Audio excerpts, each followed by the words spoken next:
Welcome, ladies and gentlemen, to a late edition of the Nicky YouTube podcast. I'm sorry for the delay, but look on the bright side, I just got back from Platt's Saturday production of Lockdown. I'm going to talk about that, talk about some WWE RAW, some Five Nights at Freddy's, and a high school wrestling season coming up. You do not want to miss this, but for those of you who actually, give a shit, I made a website for Nicky Productions, as well as myself as a person. For whatever reason, when you type in www. That does not work. That does not bring you up to the sites. So don't type in www. Just type in nickyvalenvp.simdiff.com. That is SIMDIF.com. Or type in nickyvilleproductions.simdiff.com. That is nickyvilleproductions.simdiff.com. There you can check out everything TRW in anticipation for our backyard wrestling debut in March. You could check out everything music related, everything EBSC, MMA related when that debuts soon as well, and so much more. You guys, check it out. You're not going to be disappointed. So, with that out of the way, let's talk WWE RAW. And to be completely honest, I cannot sit through a Monday Night Raw anymore. It is too difficult. It bores me. I fall asleep during it. I just can't anymore, honestly. But I do follow what still happens. I do still watch what I can. And Randy Orton's face turn was completed just in time for him to be taken out of action by Seth Rollins. Boo! Seth Rollins with a curb stomp on Orton on the outside of the ring on that hard floor, I believe on the steel steps as well, if memory serves me correctly. Randy Orton has been feuding with Rollins after Rollins hit him with a curb stomp for whatever reason a couple of weeks ago, and Randy Orton finally finished his face turn. That face turn was expected to happen sometime soon, but they pushed it way up after the RKO vines surfaced. And those RKO vines surfaced because of an amazing freaking RKO out of nowhere to Dolph Ziggler a couple weeks ago on Raw by Randy Orton.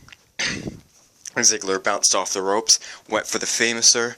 Orton lifted him up into a power slam or a power bomb position, and then just dropped him in an RKO. That was amazing, and that really started to begin an RKO vine craze. Now, what is an RKO vine?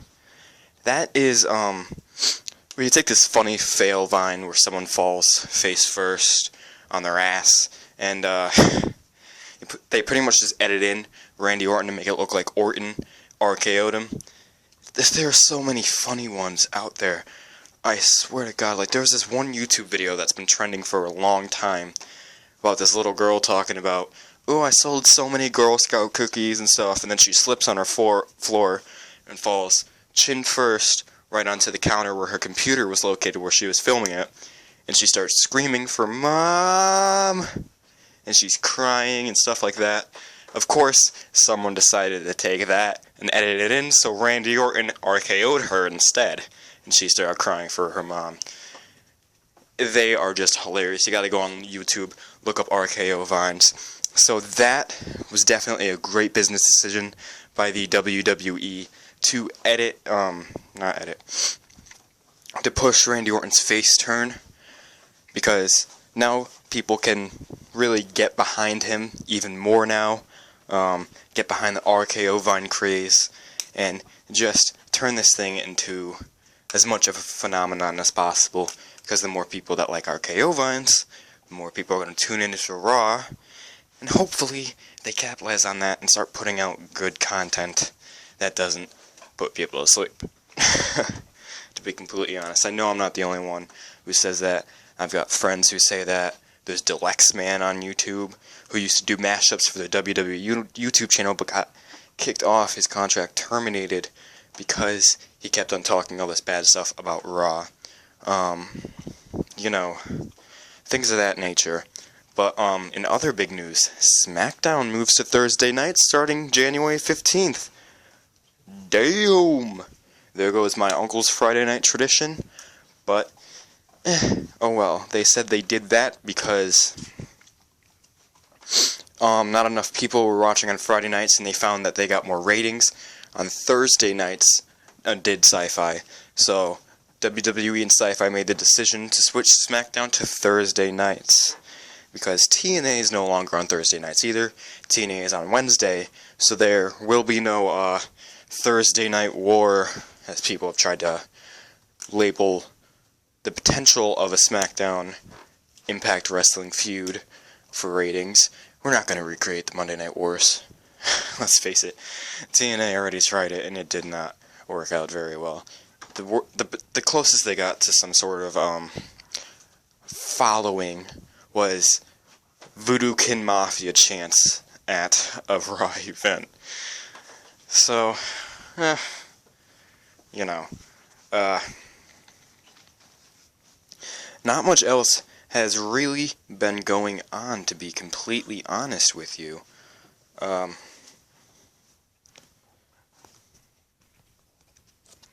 just went on that Twitter machine just to see what was up, because I remember I tweeted some things I had planned to talk about. So high school wrestling season is coming up soon. For all you freshies out there, or newbies to the wrestling sport, there is one thing you need to know. That this is the most physically and mentally demanding sport out there.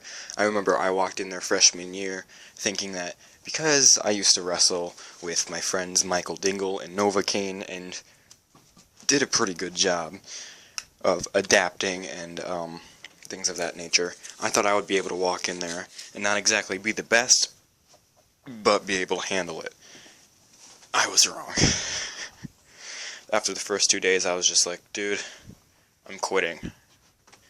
Thank God I never wound up going through with that, but you gotta stick with it, because if you stick with it, your body will adapt, you will adapt, and things will get better, and there is no better feeling than having your hand raised in victory, being able to say, you see that guy? I didn't have a team help me, I didn't have a coach help me, it was me and this guy, one-on-one, and I was the better competitor.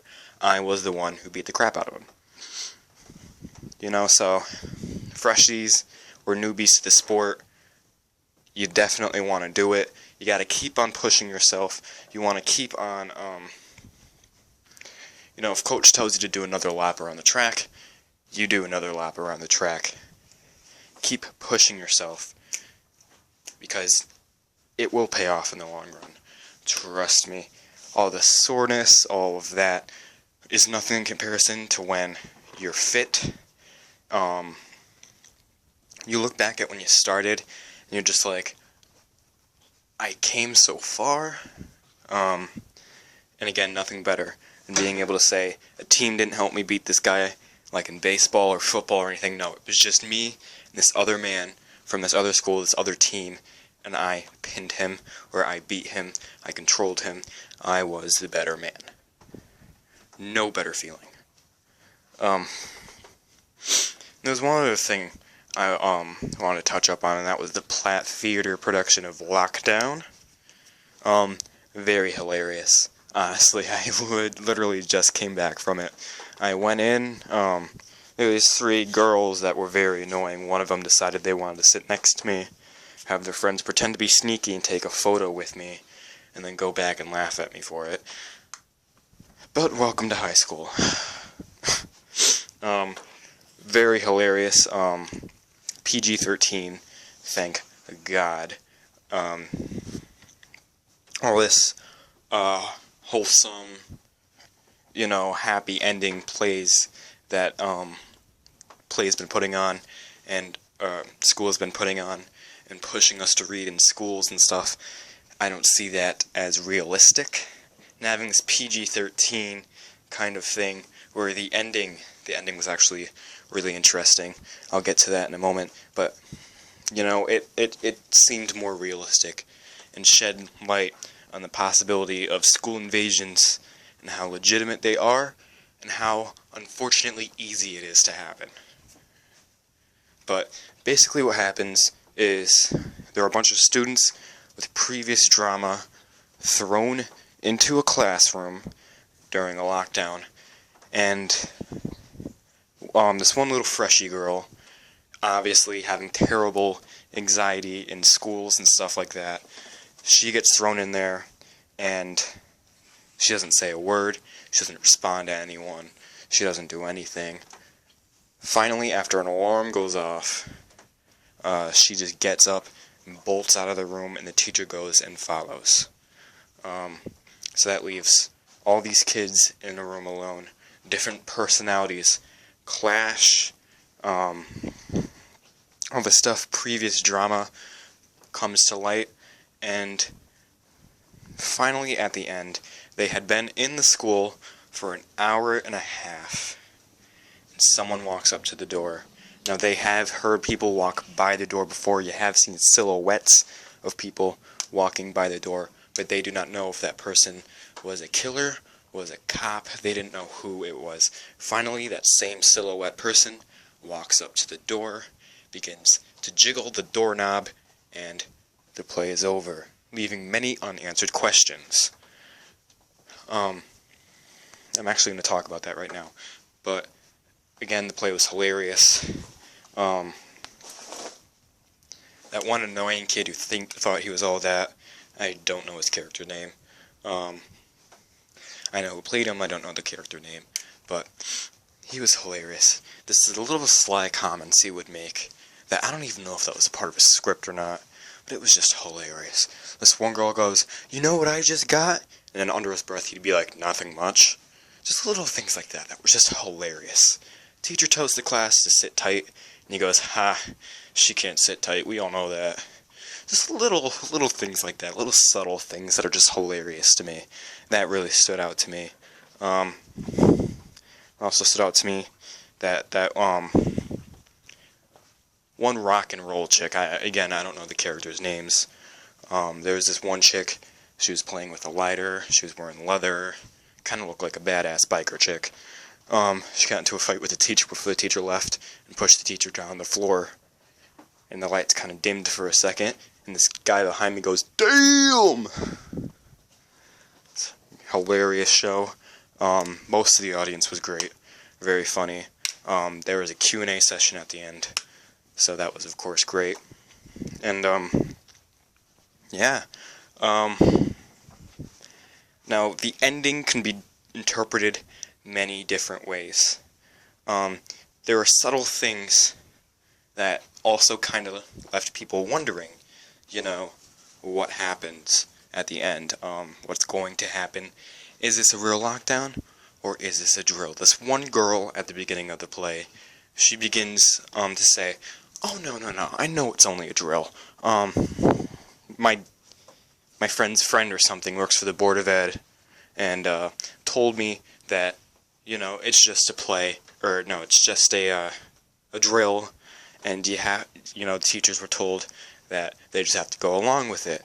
One of the students goes, "Well, was this the teachers who were supposed to practice this, or was it the school?" The girl goes, "I don't know." "Okay, when were you told that this was going to happen?" "About a month ago. I don't see this being anything more than a coincidence." "But did anyone straight up say that it is going to happen on this date? It is going to be a drill?" "No." "Well, then this could very well be more than just a drill." The girl kind of shut up, because she realized that there was a flaw in her logic. The fact that nobody said that the students were going to have to partake in this, nobody said when this was going to happen, they didn't know if this was legitimate or not. And constantly throughout the story, the loudspeaker in the school would ring out with the message from the principal saying, "They are still on lockdown. Teachers, please proceed with the instructions on page 42 in your teacher's handbook." Finally, near the end of the play, the teacher, or the principal, was saying that, and he was cut off. Very curious, very frightening. The students didn't know what to do. Again, they're not with a teacher. The teacher hasn't come back at all. You know, one kid said he could have been shot. Another kid said, well, the school is old. Things have been breaking down all year. That could be one of them. You don't know what happened, so, you know. And constantly there was this guy walking by the door. You could see his silhouette, and the kids get quiet and try to hide from the door. One time he even knocked on it and jiggled the handle to try to get in, and then just walked away. Finally, at the end of the play, the kids are getting loud. The kids are beginning to fight again. And finally, that guy walks by the door again, begins to jiggle the handle, and then the play is over. A lot of questions is, was it the teacher finally coming back? Was it the student coming back? Was it a police officer? Or was it the killer, whomever the alleged perpetrator was? So, I'm debunking it as, if it was a police officer, they would have had a key. If it was a teacher, they would have had the key. So it was either the student or the killer. Or maybe, for whatever reason, the teacher was being stupid and was like, oh, I forgot I had a key. I need a key to open this door. Or maybe it was a police officer being stupid, going, oh yeah, you know, the door is locked. I need a key, let me go get a key. You just don't know. And that's what I liked about it. And there was an amazing Q&A at the end. Just amazing overall performance. Good job, Mr. Warner, and all the students who participated in this production. And moving on to the last thing I want to talk about, Five Nights at Freddy's 2. That's right, there is a second one coming out.